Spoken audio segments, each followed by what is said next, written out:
नमस्कार साथियों, स्वागत आप सभी का हमारे YouTube चैनल डूडी कॉन्सेप्ट में। हमने लास्ट क्लास में क्या पढ़ा वो हम देखेंगे बाद में। पहले आप सभी के लिए एक खुशखबरी लेके आए हैं। रेलवे ने यानी कि आरपीएफ ने 4208 पदों पे क्या है विज्ञप्ति जारी कर दी है, जिसके जो फॉर्म है वो 15 अप्रैल 2024 से 15 अप्रैल 2024 से शुरू हो रहे हैं। कब तक चलेंगे? 14 मई 2024 तक है ये फॉर्म है वो भरे जाएंगे। जिस बंदे का भी इंटरेस्ट है आरपीएफ में, तो वो इनके लिए अभी से क्या है तैयारी में लग जाओ। मेहनत करोगे तो एक ना एक दिन सफलता है वो जरूर मिलेगी। ये जो 4208 पोस्ट हैं वो क्या कर रही हैं, आपका इंतजार कर रही है। तो इंतजार किस बात का, हासिल करो अपनी मुकाम। हम क्या देख रहे थे लास्ट क्लास में? हमने देखा कि जो बौद्ध धर्म की जो शिक्षाएं थी वो हम पढ़ रहे थे, जिसमें हमने देखा क्षणिकवाद। ये जो क्षणिकवाद है, क्षणिकवाद को क्या कहा गया है? अनित्यवाद या क्षणभंगवाद। क्या? अनित्यवाद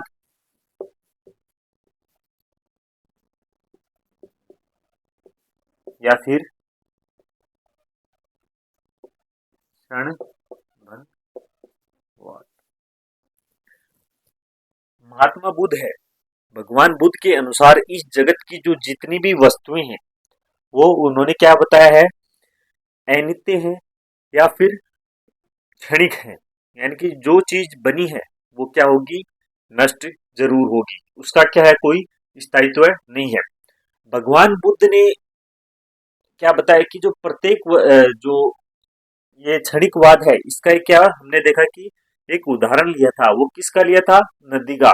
कि कोई भी इंसान है वो एक नदी में 2 बार स्नान है वो नहीं कर सकता, जिसके लिए हमने देखा कि वो बताते हैं कि जैसे कि जो नदी का जो प्रवाह है, क्योंकि इंसान है, कोई भी वस्तु है वो क्या है स्थायी नहीं है, पल पल है वो, समय समय पर हर क्षण वो क्या है बदलती रहती है।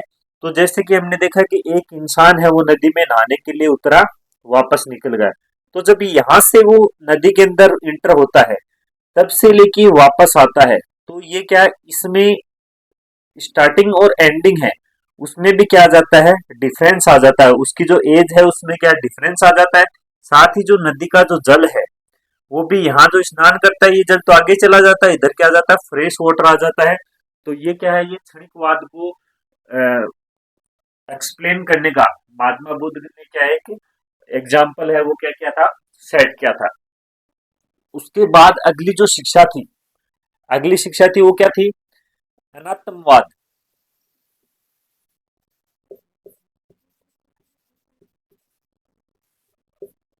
अगली शिक्षा है वो क्या थी? अनात्मवाद। अनात्मवाद में क्या है, बौद्ध दर्शन में क्या है आत्मा का जो सिद्धांत है उससे संबंधित है। यानी कि बौद्ध दर्शन में किसका? आत्मा का सिद्धांत। आत्मा के सिद्धांत से जो रिलेटेड शिक्षा है वो क्या है? अनात्मवाद है, उसमें है। इसमें क्या बताया गया है कि जो आत्मा है, बुद्ध ने बताया कि आत्मा है वो क्या है शाश्वत और अनित्य नहीं, नित्य आत्मा है, उसके में क्या है विश्वास नहीं करते हैं। भगवान बुद्ध है वो आत्मा की शाश्वत और नित्य है उसमें क्या है विश्वास नहीं करते हैं। और इसे आत्मा है, आत्मा को लेके उन्होंने क्या बताया कि जो आत्मा है वो विज्ञान के विचारों का क्या है प्रवाह है। और ये प्रवाह इतना तेज और सुसंगत है कि वो हमारे लिए क्या है नित्य माना जाता है। उसके बाद में क्या है कि प्रत्येक जो विज्ञान है यानी कि विचार वो बढ़ने से पहले एक नए विचार को क्या है जन्म देते हैं। ये क्या है? अनात्मवाद है। ये क्या है? अनात्मवाद है। फिर जो भगवान बुद्ध है उसने क्या बताया कि बौद्ध धर्म एक वो अनिश्वरवादी धर्म है। कैसा है, बौद्ध धर्म एक अनिश्वरवादी है, वो धर्म है। साथ ही जो ये क्या है, अनिश्वरवादी मतलब ईश्वर को क्या है, नहीं मानता है। जबकि जो महात्मा बुद्ध है वो कर्म का जो सिद्धांत और जो पुनर्जन्म है उसमें क्या करते थे, ये विश्वास करते थे। जो महात्मा बुद्ध है वो क्या है, जो कर्म का जो सिद्धांत है उसमें और पुनर्जन्म है उसमें क्या कर रहे थे, विश्वास कर रहे थे। साथ ही हमने देखा कि जो भगवान बुद्ध है वो कुछ प्रश्नों पर क्या सदैव मौन रहते थे, कुछ प्रश्नों पर वो क्या सदैव मौन रहते थे। सिर्फ क्या हुआ है कि जब उनसे वो क्वेश्चन पूछे जाते थे तो वो क्या सिर्फ एक मात्र वो क्या है कि स्माइल है वो पास कर देते थे, यानी कि वो क्या मुस्कुरा देते थे। वो कौन कौन से प्रश्न थे, वो थे एक परम तत्व, एक था ईश्वर और एक था निर्वाण। इनसे रिलेटेड यदि कोई भी क्वेश्चन आता था, परम तत्व ईश्वर या निर्वाण है उससे रिलेटेड यदि कोई भी क्वेश्चन आता था तो उस पे जो भगवान बुद्ध है वो सदैव क्या रहते थे, मौन रहते थे। और वो क्या है, हमेशा क्या है कि स्माइल है वो पास कर देते थे। फिर भगवान बुद्ध है वो ये जो प्रश्न है इनके क्या उत्तर वो नहीं देना चाहते हैं। उसके बाद क्या है, जो भगवान बुद्ध है उन्होंने जो अपनी जो अंतिम शिक्षा है वो किसे दी थी, सुभद्रा को। अंतिम शिक्षा वो भगवान बुद्ध ने किसे दी थी, अपनी अंतिम शिक्षा है, अंतिम शिक्षा वो किसे दी थी, सुभद्रा को। किसे दी थी अंतिम शिक्षा, अंतिम शिक्षा दी थी सुभद्रा को। और जो अपना अंतिम उपदेश है, अंतिम उपदेश, अंतिम उपदेश, अंतिम उपदेश है वो कहां पर दिया था उन्होंने, वैशाली। अंतिम उपदेश है वो कहां पर दिया था, वैशाली में दिया था। उसके बाद में हमने क्या देखी थी, उसके बाद हमने बौद्ध संगतियां देखी थी। कितनी बौद्ध संगतियां थी, 4 बौद्ध संगतियां थी। जो पहली बौद्ध संगति थी वो कब की थी, 483 बीसी की। जो फर्स्ट बौद्ध संगति थी वो कब की थी, 483 बीसी की। किसके समय हुई थी ये, अजात शत्रु के समय। राजा कौन था, अजात शत्रु। स्थान सप्तपर्णी गुफा, सप्तपर्णी गुफा कहां पर, राजगृह में। और इसका जो अध्यक्ष था वो किसे बनाया गया था, महाकश्यप को। महाकश्यप है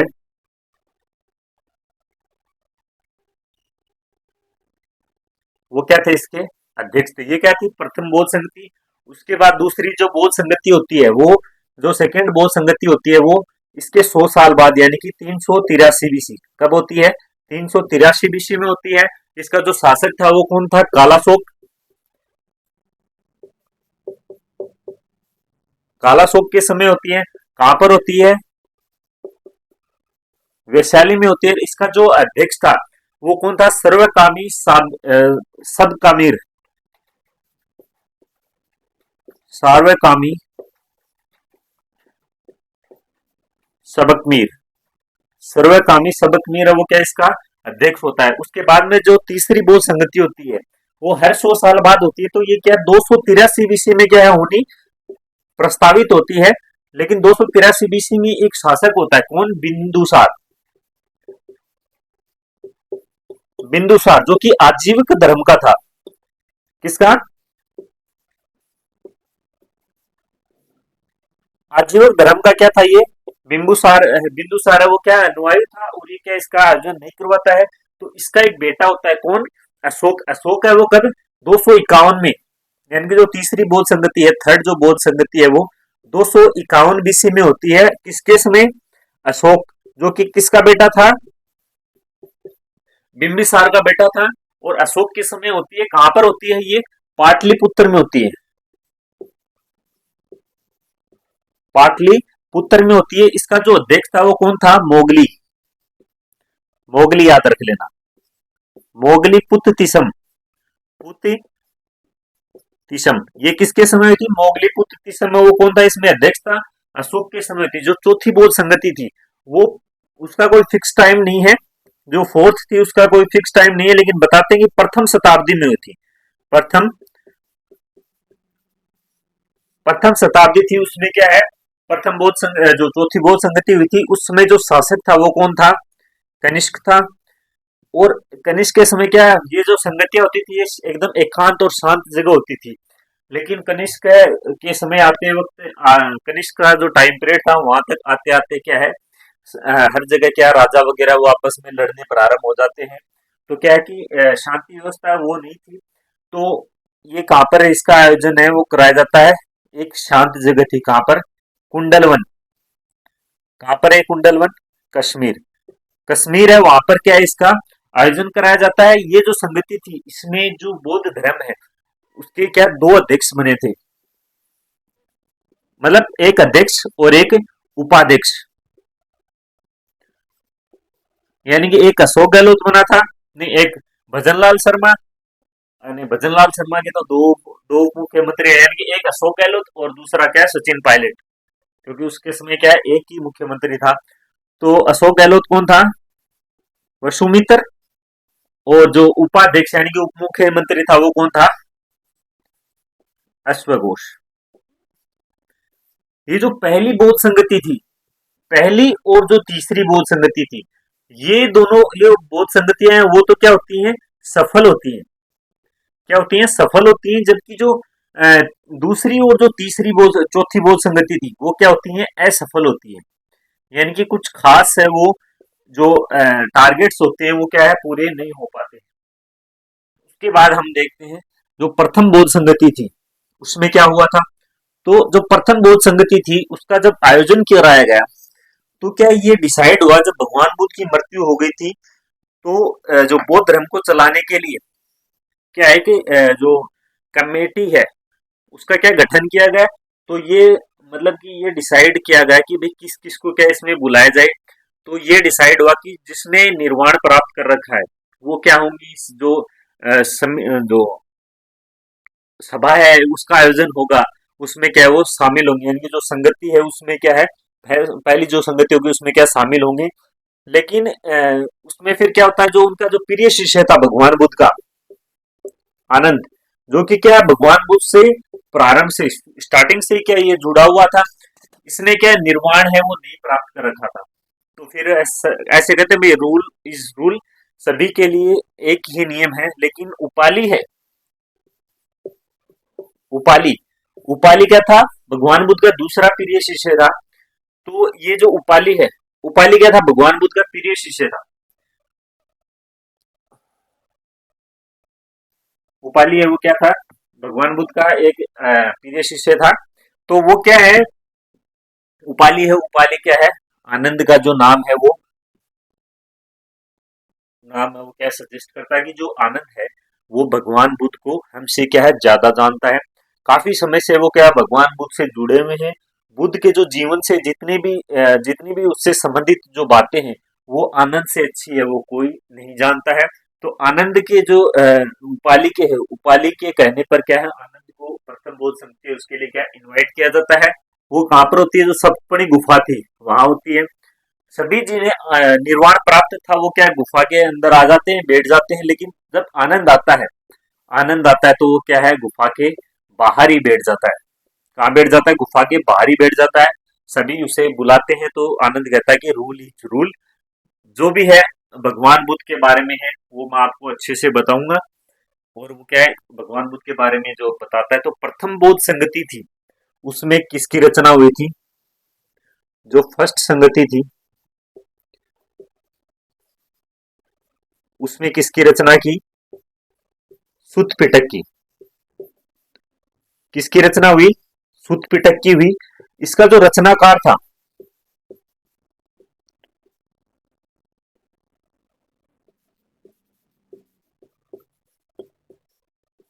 वो कौन था?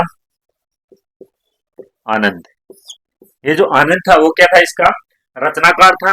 इसमें क्या है भगवान बुद्ध से सुत पिटक में क्या थी? भगवान बुद्ध के जीवन से संबंधित शिक्षाएं और जो जीवन की जो घटनाएं थी वो क्या इसमें सम्मिलित थी। किसमें? सुत पिटक में। साथ ही सुत पिटक के खुदक निकाय में। किसमें? सुत पिटक के कौन सा निकाय है? निकाय की यदि हम बात करें तो वो निकाय कौन सा है? खुदक निकाय। इस खुदक निकाय में किसका वर्णन है? जातक कथाओं का वर्णन है। जातक की कथाओं का क्या है? वर्णन है। ये जातक कथाएं वो क्या है? तो जातक कथाएं हैं वो है, हमने देखा कि जातक कथाएं क्या है। तो जातक कथाएं वो भगवान बुद्ध के जो पुनर्जन्म से संबंधित जो कहानियां हैं वो क्या है? जातक कथाएं हैं। जिसमें क्या है वो 500 तक कहानियां हैं, जिसमें खुदक निकाय में 500 तक कहानियां हैं जो किसने बताई थी? आनंद ने वो बताई थी। उसके बाद जो अगली है, अगला जो पिटक था, पहली संगति, उसमें एक पिटक है उसकी रचना और हुई, वो कौन सा था? विनय पिटक। ये जो विनय पिटक था, इसकी रचनाकार कौन था? इसका रचनाकार था, वो था उपाली। कौन था? उपाली है वो क्या है? विनय पिटक का क्या था? रचनाकार था। इससे जो विनय पिटक है, इसमें संघ के जो साधु हैं, इसमें क्या देखा था हमने कि संघ के साधुओं के लिए नियम है। संघ के साधुओं के लिए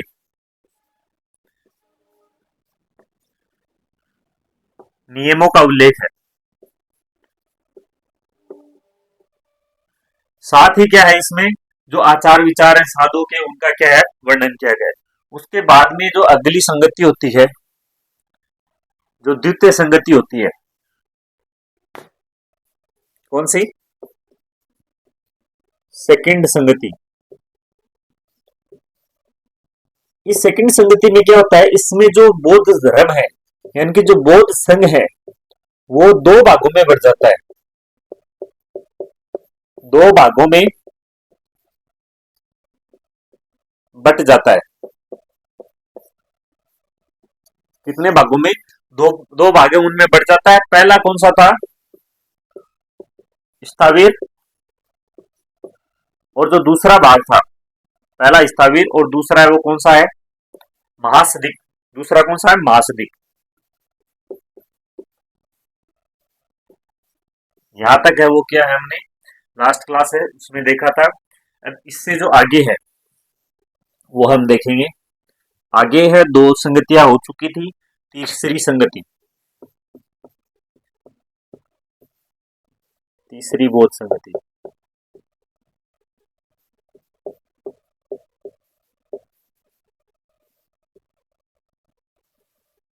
कौन सी है? तीसरी बौद्ध संगति है। इसमें क्या है? अभिधम पिटक की रचना हुई। किसकी?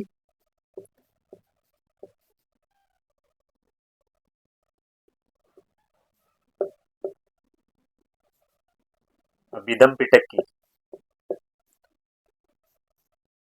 अभिधम पिटक है, उसकी क्या है इसमें रचना हुई। और इसकी जो विषय वस्तु थी, जो अभिधम पिटक था उसकी जो विषय वस्तु थी वो क्या थी? यदि हम अभिधम पिटक है उसकी विषय वस्तु की बात करें, तो इसकी जो विषय वस्तु थी वो क्या थी? बौद्ध दर्शन। बौद्ध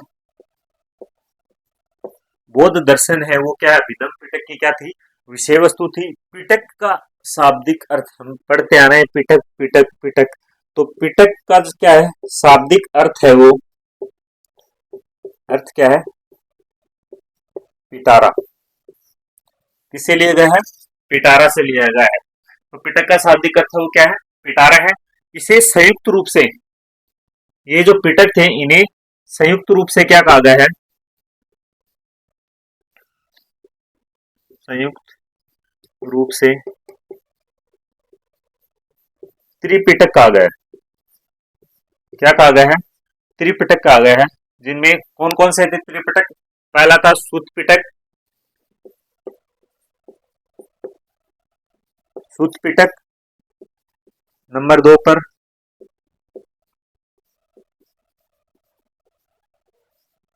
विनय पिटक नंबर 3 पर, अभिधम पिटक। सुत पिटक, विनय पिटक और अभिधम पिटक, ये क्या है? तीन जो है त्रिपिटक है। उसके बाद जो चौथी बौद्ध संगति थी, तीसरी बौद्ध संगति है, उसमें अभिधम पिटक है, उसकी क्या हुई थी? रचना हुई थी।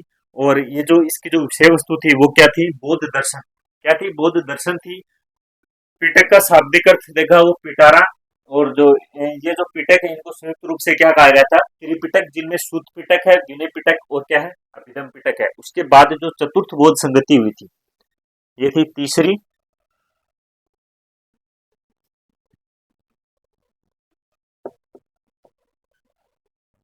चौथी बोध संगति। इसमें संघ है वो, संघ क्या है, दो भागों में बढ़ जाता है।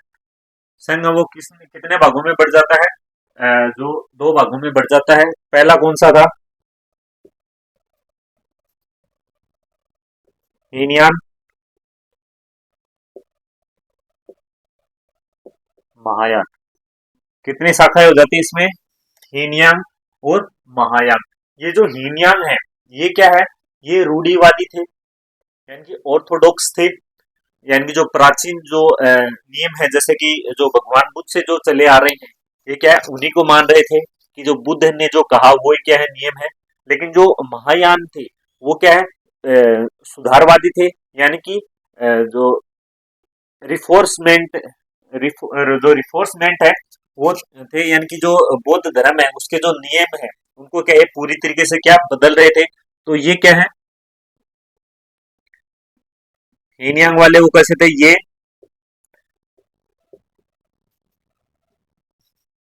रूढ़िवादी थे। कैसे थे, रूढ़िवादी थे। जबकि ये है महायान जो शाखा थी वो कैसे थे, ये सुधारवादी थे। कैसे थे, सुधारवादी थे। उसके बाद में जो हीनयांग है ये कैसे थे, ये बुद्ध को क्या मानते थे, महापुरुष मानते थे। क्या मानते थे, बुद्ध को महापुरुष मानते थे। जबकि जो महायान जो शाखा है उसके जो अनुयायी होते हैं वो क्या मानते हैं, वो बुद्ध को क्या मानते हैं, ईश्वर मानते हैं। तो ये क्या मानते हैं कि ये कहते हैं कि भाई बुद्ध है वो क्या पुरुष है, कैसा पुरुष है, महापुरुष है। तो हीनयान है वो क्या कहते हैं कि बुद्ध को महापुरुष माना है, महापुरुष माना है। ये बुद्ध को क्या मानते हैं, महापुरुष मानते हैं। जबकि जो महायान है वो क्या मानते हैं कि बुद्ध है वो क्या है, कि ईश्वर है। बुद्ध को ईश्वर माना है। क्या माना है इन्होंने, बुद्ध को ईश्वर माना है। उसके बाद जो हीनयांग थे, है ना, हीनयांग है वो क्या है, बुद्ध को जो देवी देवता हैं उनकी मूर्तियों की क्या पूजा नहीं करते हैं।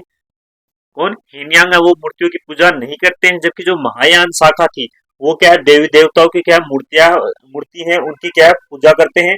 उदाहरण के लिए कौन सी थी, प्रज्ञा देवी, इनकी प्रज्ञा देवी है उसकी क्या पूजा करते हैं। जो कौन थी, जिसका नाम था तारा। तारा है वो क्या थी, इनकी प्रज्ञा देवी थी। और प्रज्ञा का मतलब क्या है, ज्ञान की देवी, यानी कि आज के समय जो ज्ञान की देवी कौन है, सरस्वती है। तो जो महायान जो शाखा है थी, महायान थे उनके जो ज्ञान की देवी थी वो कौन थी, तारा थी। तो ये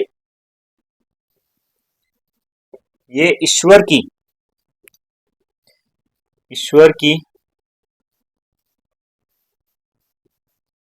मूर्तियों की पूजा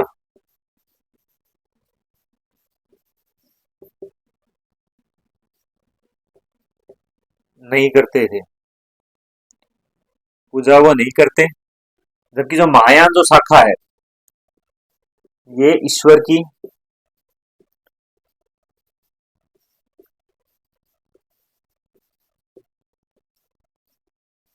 मूर्तियों की पूजा करते हैं। क्या पूजा करते हैं, एग्जाम्पल के लिए प्रज्ञा की देवी, क्या नाम था जिसे, तारा। प्रज्ञा का मतलब किससे लिया गया है, ज्ञान। प्रज्ञा का अर्थ है वो क्या है, ज्ञान, यानी कि ज्ञान की देवी है वो कौन है, तारा है। उसके बाद जो इनकी जो भाषा थी, जो हीनयान थे उनकी भाषा कैसी थी, वही भाषा थी जो प्रारंभ से जो शुरू स्टार्टिंग से शुरू हुई थी। जो महात्मा बुद्ध है उनके जो वक्त है उससे शुरू हुई थी। तो इनकी जो भाषा थी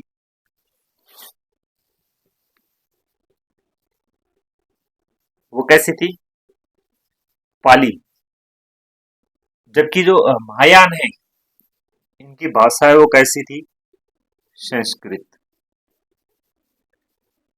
क्योंकि जो महायान जो शाखा थी वो क्या है, वो बौद्ध धर्म को एक नए दृष्टि से, यानी कि बौद्ध धर्म को क्या है कि नए समन्वय नए विचारों के साथ है वो क्या है पेश करना चाह रहे थे, जबकि जो हीनयान थे वो रूढ़िवादी थे, यानी कि जैसा बौद्ध धर्म चला आ रहा है वैसा ही क्या बौद्ध धर्म को ये बनाए रखना चाहते थे।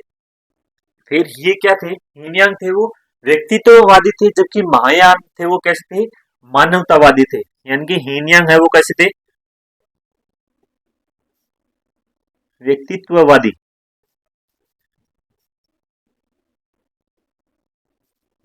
जबकि जो महायान थे वो कैसे थे, मानवतावादी। इनका जो दृष्टिकोण था वो कैसा था, मानवतावादी था। इनका कैसा था, व्यक्तित्व, जो व्यक्तित्ववादी है वो उनका क्या था, दृष्टिकोण था। उसके बाद जो इसका जो परम पद था, जो हीनयान शाखा थी उनका जो परम पद था वो कैसा था, अरहत।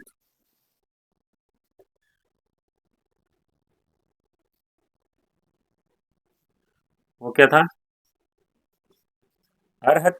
जबकि ये जो महायान थी इनका जो परम पद था वो क्या था, बोधित्व है।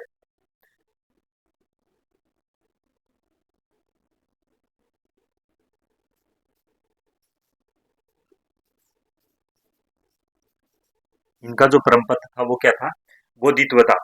साथ ही ये जो हीनयान जो शाखाएं थी वो कहां पर थी, ये Sri Lanka, Burma, Cambodia, Laos, Vietnam आदि देशों में थी। ये किधर थी, श्रीलंका,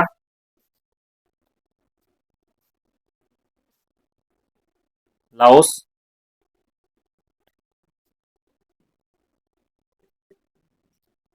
वियतनाम, कंबोडिया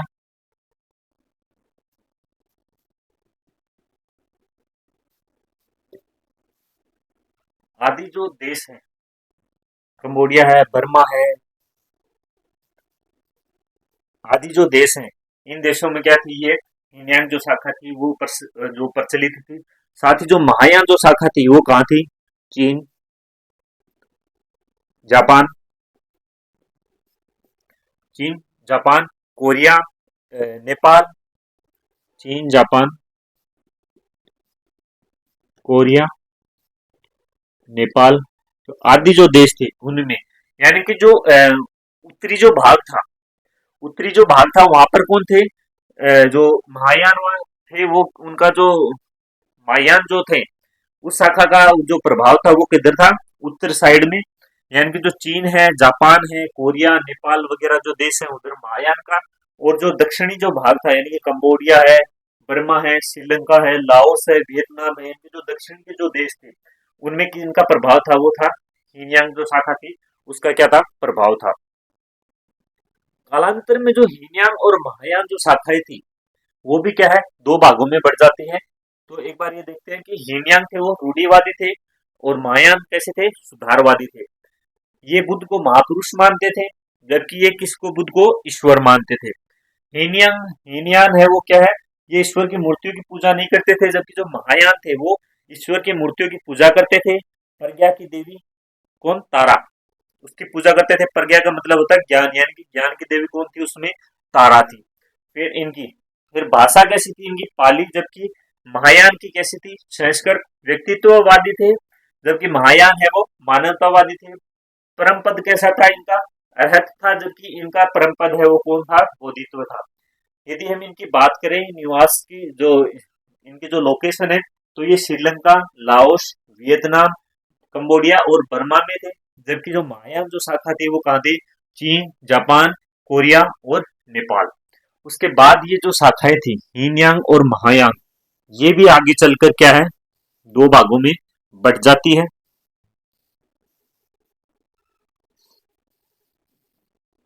जो हीनयान और जो महायान थी वो भी क्या आगे चलकर दो भागों में बढ़ जाती है।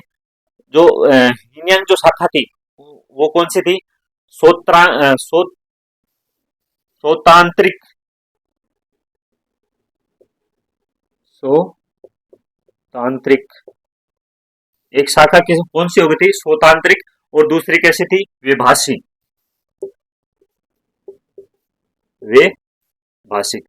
हीनयान थी वो दो कौन सी थी, इनके स्वतांत्रिक और विभाषी थी। जबकि जो महायान थी उनकी कैसी हो गई थी, उनकी जो दो शाखा थी, पहली कैसी थी, पहले का नाम था शून्यवाद। पहली जो शाखा थी वो कौन सी थी, शून्यवाद, या इसे माध्यमिक का भी कहा गया।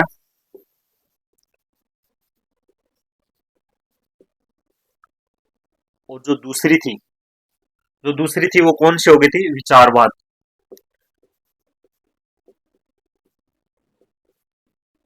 ये जो विचारवाद है इसे दूसरा नाम दिया, क्या दिया, योगाचार। क्या नाम दिया, योगाचार। यानी कि जो हीनयान थे वो भी दो भागों में होगी, महायान थी वो भी दो भागों में होगी, स्वतंत्रिक और विभाषिक। और ये जो महायान थी वो शैनवाद या माध्यमिका, और विचारवाद या योगाचार। उसके जो ये जो शाखाएं थी इसका कौन था अध्यक्षता है, जो संस्थापक वो कौन था, कुमार लंग। कुमार जो लंग था, कुमार लंग है वो स्वतांत्रिक जो शाखा थी उसका था जो संस्थापक था। और विभाषी जो शाखा थी उसका जो संस्थापक था वो कौन था, वसुमित्र। कौन, वसुमित्र। वसुमित्र है वो किसका संस्थापक था, विभाषी का था। इधर जो शून्यवाद था, शून्यवाद का जो संस्थापक था वो कौन था, नागार्जुन। नागार्जुन है वो शून्यवाद के संस्थापक थे। और जो विचारवाद थे उसके कौन थे, मैत्रेय। मैत्रेय थे वो किसके थे, विचारवाद या योगाचार है उसके क्या थे, संस्थापक थे।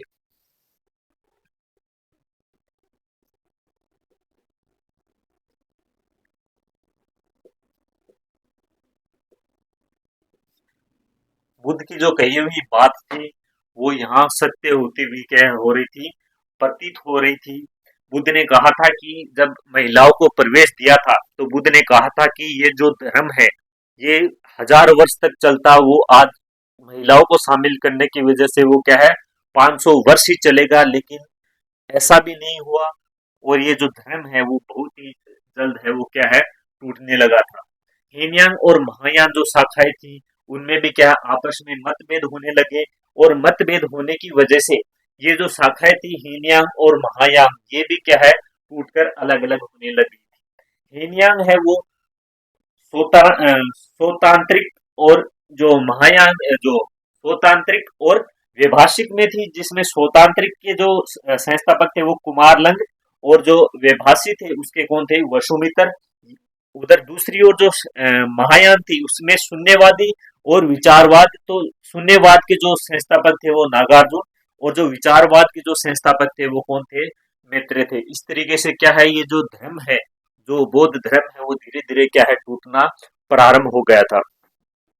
उसके बाद हम देखते हैं नागार्जुन, जो कि शून्यवाद के क्या थे, प्रवर्तक थे।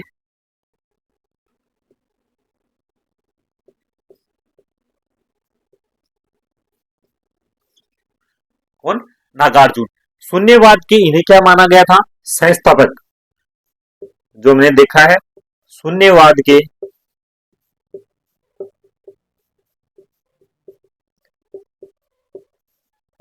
शून्यवाद की क्या थे, ये संस्थापक थे।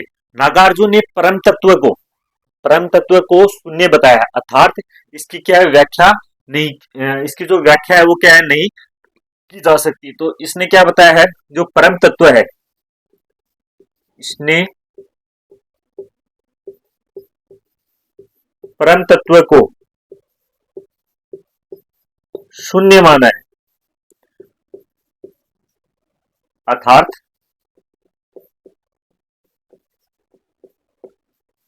इसकी कोई व्याख्या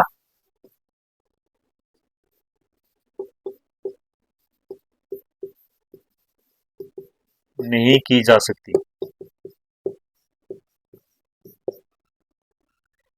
एग्जाम में पूछ ले कि शून्यवाद के संस्थापक थे वो कौन थे, तो नागार्जुन था। और नागार्जुन है वो परम तत्व को कैसे मानता है, शून्य मानता है।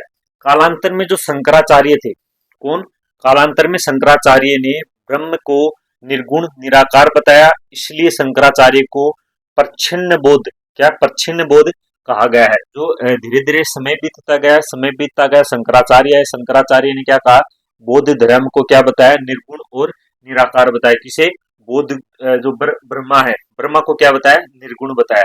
यानी कि कालांतर में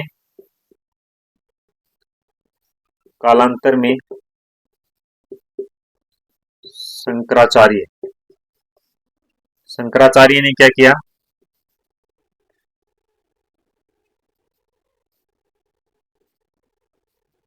ब्रह्मा को क्या बताया, ब्रह्मा को बताया निर्गुण और निराकार। क्या बताया, निर्गुण और निराकार। कैसा बताया, निर्गुण और निराकार बताया। इसलिए जो शंकराचार्य थे, इन्हें क्या कहा गया था, इन्हें प्रच्छन्न बोध कहा गया था। शंकराचार्य को क्या कहा गया,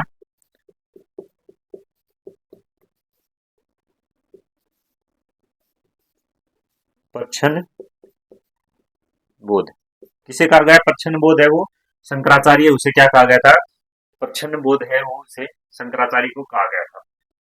नागार्जुन थे, ये कौन, नागार्जुन, इन्हें क्या दिया, इन्होंने सापेक्षता का सिद्धांत दिया। नागार्जुन ने क्या दिया, इन्होंने किसका, सापेक्षता, सापेक्षता का सिद्धांत दिया। सापेक्षता का सिद्धांत है वो किसने दिया, नागार्जुन ने दिया। ये जो सापेक्षता का सिद्धांत है वो नागार्जुन ने दिया। इसलिए जो नागार्जुन है उन्हें क्या कहा गया, भारत का आइंस्टीन। ये जो नागार्जुन था, उन्हें सापेक्षता के सिद्धांत के कारण क्या कहा गया, भारत का आइंस्टीन। भारत का क्या कहा गया, इन्हें जो आइंस्टीन है वो कहा गया। किसे कहा गया, नागार्जुन है, उसे क्या कहा गया, सापेक्षता के सिद्धांत। जैसे कि सापेक्षता का सिद्धांत था वो किसने दिया था, न्यूटन ने दिया, आइंस्टीन ने दिया था। इसी तरीके से जो सापेक्षता का सिद्धांत है वो किसने दिया था, नागार्जुन ने भी दिया था। इसलिए नागार्जुन को क्या कहा गया था, बौद्ध धर्म से संबंधित सापेक्षता का सिद्धांत दिया था इसने। जो फिजिक्स वाला सापेक्षता का सिद्धांत वो किसने दिया था, आइंस्टीन ने दिया था। जबकि जो बौद्ध धर्म है, यानी कि धर्म से संबंधित जो सापेक्षता का सिद्धांत था, बात पे गौर कीजिए कि जो धर्म से संबंधित सापेक्षता का सिद्धांत था वो किसने दिया था, नागार्जुन ने दिया था। तो इसलिए इन्हें भारत का आइंस्टीन कहा गया है। वैसे सापेक्षता का सिद्धांत था वो किसने दिया था, आइंस्टीन ने दिया था, और वो क्या, फिजिक्स वाला सापेक्षता का सिद्धांत था उसके बारे में। उसके बाद ये शून्यवाद और एक आता है विचारवाद। ये कैसा था, शून्यवाद, और आगे क्या आता है, विचारवाद। क्या आता है, विचारवाद। विचारवाद या योगचारवाद, इसके जो संस्थापक थे वो हमने किसे देखा था, मैत्रेय।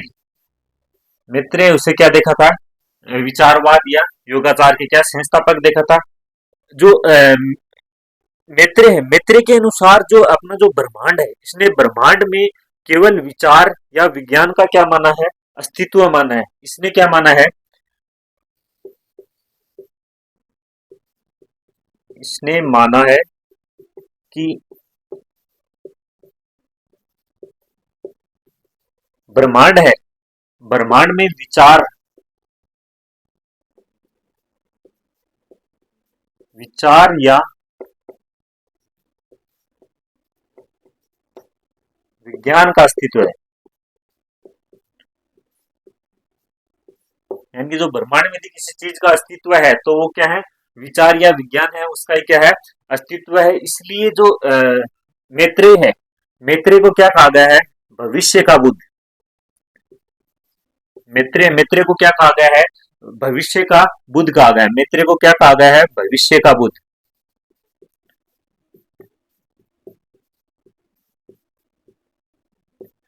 भविष्य का बुद्ध है वो मैत्रेय को कहा गया है। और जो कि भारत का आइंस्टाइन है वो किसे कहा गया है, नागार्जुन है, उसे कहा गया है। उसके बाद बौद्ध धर्म से संबंधित त्रिरत्न, कई बार एग्जाम में क्वेश्चन है वो पूछा जाता है, और मोस्टली दी त्रिरत्न है। एग्जाम में यदि बौद्ध धर्म से कोई क्वेश्चन आता है तो त्रिरत्न है। त्रिरत्न है उसके ऊपर भी क्या है क्वेश्चन है, वो संभावित क्वेश्चन बनने की क्या रहती है, संभावना रहती है। तो त्रिरत्न में कौन कौन शामिल है, बुद्ध, धम्म और संघ। इसमें कौन है त्रिरत्न, बौद्ध धर्म के त्रिरत्न है वो बुद्ध है, दूसरा धम्म और तीसरा है वो कौन है, संघ।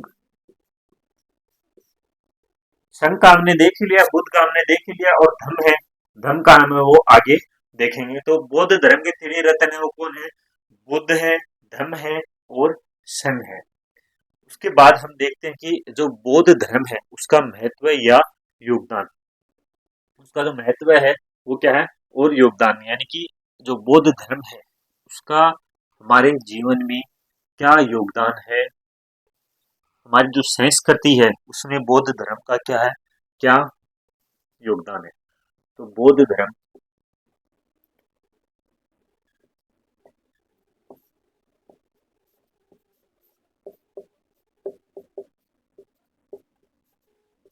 महत्व या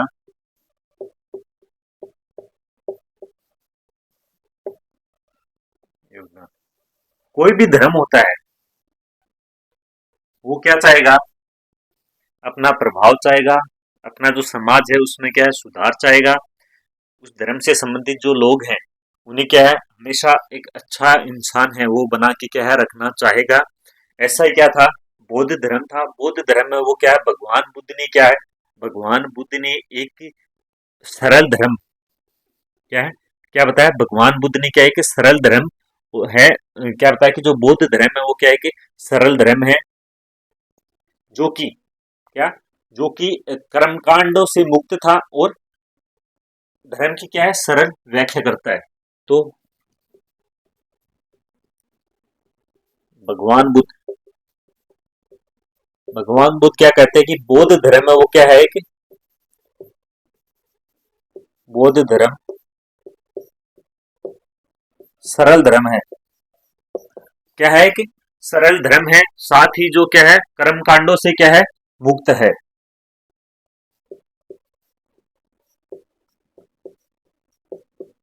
कर्म कांडों से क्या है मुक्त है। बौद्ध धर्म क्या है, भगवान बुद्ध ने कहा कि बौद्ध धर्म है वो एक सरल धर्म है और कर्म कांडों से मुक्त है। साथ ही जो बुद्ध ने धार्मिक धार्मिक जो पाखंड है, रीति रिवाज, अंधविश्वास, वर्ण व्यवस्था है, सामाजिक असमानता, पशु बलि है आदि का क्या करता है, ये विरोध करता है। यदि सरल धर्म है, कर्मकांडों से मुक्त है, तो उसमें क्या देखने को मिलेगा, पाखंडता है, पाखंड है वो नहीं देखने को मिलेगा, रीति रिवाज है वो देखने को नहीं मिलेंगे, सामाजिक सामाजिक जो असमानताएं हैं वो देखने को नहीं मिलेंगी, पशु बलि है वो देखने को नहीं मिलेगा, अंधविश्वास है वो देखने को नहीं मिलेगा, वर्ण व्यवस्था है वो देखने को नहीं मिलेगा। तो जो बुद्ध है, बुद्ध है, बुद्ध ने धार्मिक पाखंड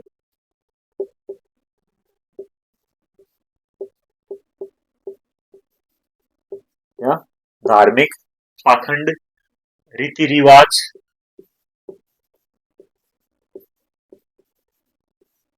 धार्मिक पाखंड, रीति रिवाज,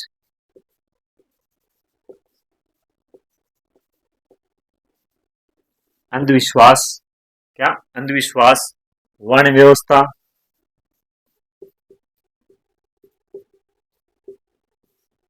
धार्मिक पाखंड, रीति रिवाज, वर्ण व्यवस्था, अंधविश्वास, सामाजिक असमानता,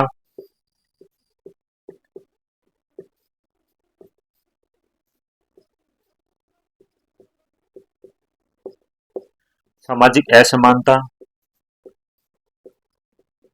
पशु बलि आदि का क्या किया है, विरोध किया है, आदि का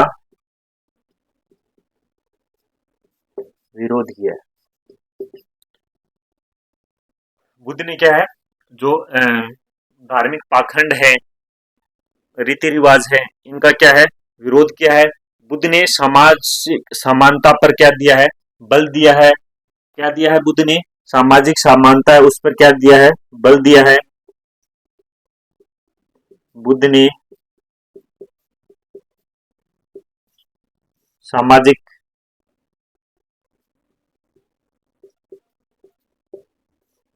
कहाँ पर बल दिया है, क्या है, बल दिया है। साथ ही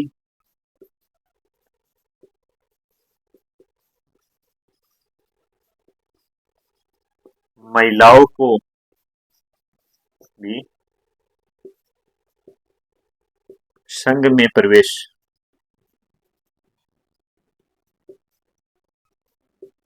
यानी कि जो बुद्ध है उसने क्या है, सामाजिक जो समानता है उस पे क्या है, बल दिया है। साथ ही जो महिलाएं हैं उनको भी क्या है, संघ में प्रवेश दिया है। महात्मा बुद्ध है उसने क्या है, नैतिक मूल्य है और जो पंचशील के जो सिद्धांत है उन पे भी क्या दिया है, बल दिया है। किस पर बल दिया है?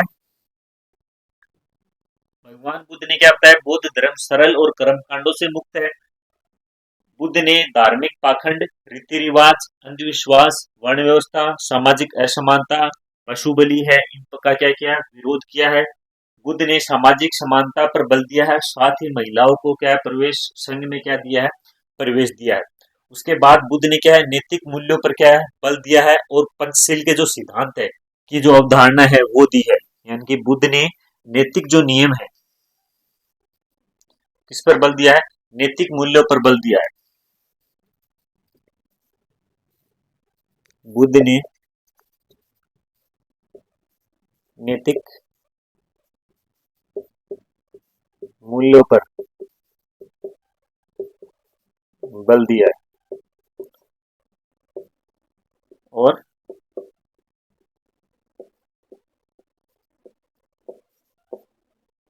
पंचशील की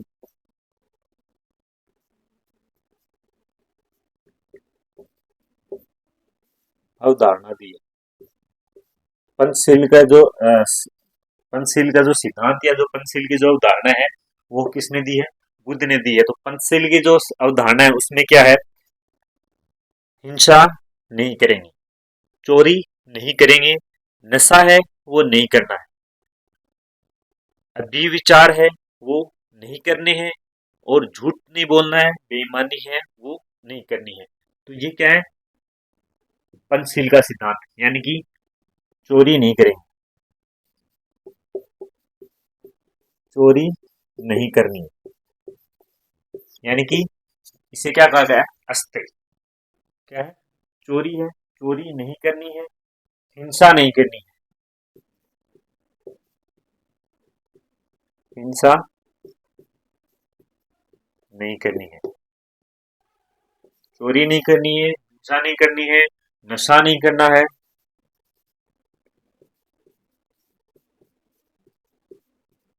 नशा है वो नहीं करना है, और अभिविचार, अव्यभिचार,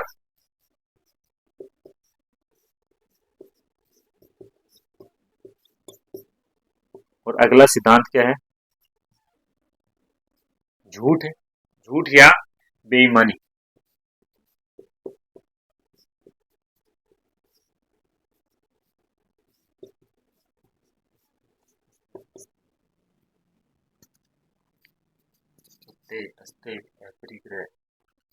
ये क्या है, ये पंचशील के सिद्धांत, और जो इससे क्या समाज के क्या बताया गया है, इससे क्या होगा, यदि हम ये सब नहीं करेंगे तो इससे क्या होगा, इससे